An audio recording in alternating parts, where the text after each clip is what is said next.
呢個古仔係一個泰國女學生分享返自己讀書時遇到嘅事。佢話當時仲讀緊書，有個星期六學校搞活動，所以老師叫咗幾個同學返去幫手整理文件同搬嘢。當日學校其實冇乜人，成棟樓都好靜。佢哋幾個當時喺學校嘅輔導室做緊嘢，一開始嘅時候都唔覺得有咩問題，但係做下，其中一個女生開始覺得門外面有人望住佢哋。佢望出去幾次又唔見到有人，不過最奇怪嘅係老師都好似不停望向門口。之後其中一個同學突然間講笑咁話：如果真係有鬼啊，死咗都唔好搞人啦。講完之後，成間房即刻靜晒。之後佢哋開始聽到怪聲，好似有人拉凳，一下之後又一下，但慢慢又唔似拉凳聲，反而好似有人喺地下掘嘢，而啲聲係由輔導室最入面傳出嚟。最恐怖嘅係嗰個位根本冇人。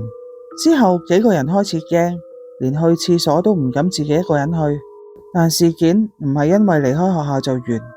當晚返到屋企之後，其中一個女生坐喺電腦前面，突然見到屋企塊玻璃門自己震，唔係普通風吹，而好似外面有人不停拍門咁。但佢望出去，外面一個人都冇。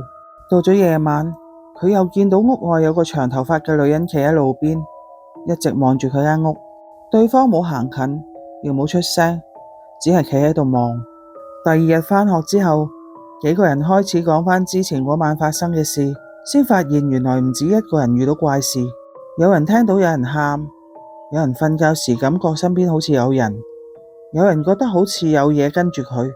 之後佢哋去揾學校一個老師，老師房入面擺滿佛像，仲有神壇。學生問如果真係有靈體跟住佢哋可以點做呢？但係老師反而問佢哋：你哋信唔信有鬼？之後老師仲講咗一句令佢哋好驚嘅說話：佢跟住你哋嚟，但佢入唔到呢間房。之後老師叫佢哋去做功德，同埋買啲對方鍾意食嘅嘢去道歉。但之後怪事仲繼續發生。有次佢哋喺飯堂食飯，一個女同學突然望住其中一個人隔籬個位問：你隔籬坐咗邊個？當時明明冇人坐喺度。個女同學話佢見到一個長髮嘅女仔坐喺旁邊，但睇唔清楚樣。最奇怪嘅係之前根本冇人同佢講過撞鬼嘅事。之後呢個女同學開始覺得好焗，呼吸困難，好似有人企喺佢後面。又有一次，其中一個學生買咗2包同款嘅零食，一包自己食，一包放喺隔籬位，好似當俾佢食咁。之後再自己食返手上嗰包零食嘅時候，竟然完全冇味。明明係同一款零食，但係味道就突然消失咗。之後佢哋決定去廟做功德。去廟嘅途中，佢哋不停擲銀仔問：係咪有靈體跟住我哋啊？結果幾次答案都係。到咗廟之後，又發生一件怪事。原本廟入面明明有人，但係突然間好似好靜，附近嘅人好似一下子唔見晒咁。之後有架車停低，有個小朋友落車，突然指住佢哋叫咗一個名：粉。叫完之後，個細路就上車走咗，但係佢哋幾個人之中冇人叫粉。